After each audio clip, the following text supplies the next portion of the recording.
Hong Kong saw a bumper crop of initial share sales last year, claiming its top spot worldwide. Operator HKEX is hoping the momentum will continue into 2026. CNA's Roland Lim spoke to Johnson Chui of HKEX on the sidelines of the Asian Financial Forum about the past year and about the year ahead.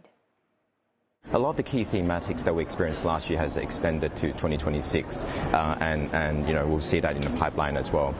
So a recap of 2025, we had 119 companies listed on the Hong Kong exchange, raising around $37 billion and that placed us as the #1 IPO exchange globally. And there's a few very interesting factors and thematics on those IPOs. One is, from a sector perspective, it's quite broad-based. So tech is a big sector, healthcare, biotech, clean energy, consumer retail. And towards the second half of last year, we actually saw a resurgence of a lot of metals, mining, and commodities type companies. And with those thematics in 2025, as you mentioned, we're 3 weeks into the new year. We have 12 companies listed in Hong Kong. And again, technology and healthcare are the prominent sectors. And it's quite healthy, and it really shows HKEX really as the bridge for issuers, corporates to tap the capital markets, to really tap international and regional and also the China investor base. What's actually driving this blockbuster year that you're predicting for 2026? What's the breadth of the investor profile like for IPOs here in Hong Kong?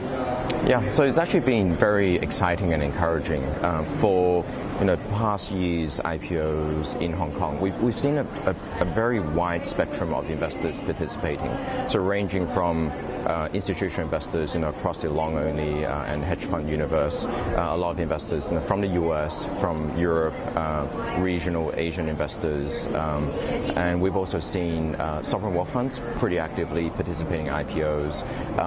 For selective transactions, we've also seen Middle Eastern investors quite prominent. And in addition to that, in a lot of the cornerstone tranches of the recent IPOs, we've actually seen PEs, VCs, and also strategic investors that operate within the value chain of specific companies. So it's actually quite encouraging.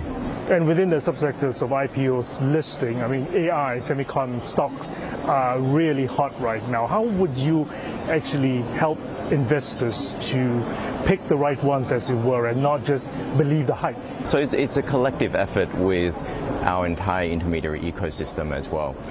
But on the tech side, it's actually quite exciting and interesting. Clearly, the excitement part is the emergence of a new wave of tech companies. There's AI, there's robotics, there's semiconductor companies. It's increasingly broad-based. From an exchange perspective, in order to facilitate the growth and also flexibility of these companies to list in Hong Kong correspondingly for investors and for the market to invest. For example, last year in May, we introduced the Tech Channel, which really focuses on providing more support for companies in the specialist technology and also biotech space, with dedicated team in helping these companies to list.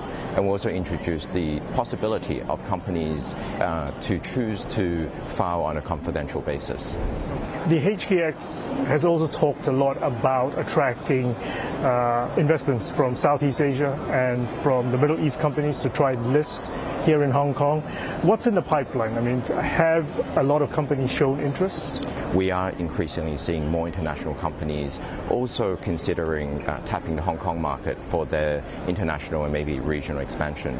And on that front, last year, we saw a good handful of international companies, particularly from Southeast Asia in the ASEAN region, across many sectors. So metals, mining, commodities, biotech, technology, and also consumer retail. And in addition to ASEAN companies, last year we also had Central Asia, a Kazakhstan tungsten mining company, a Dubai headquartered consumer company, which primarily operated their business in the MENA region.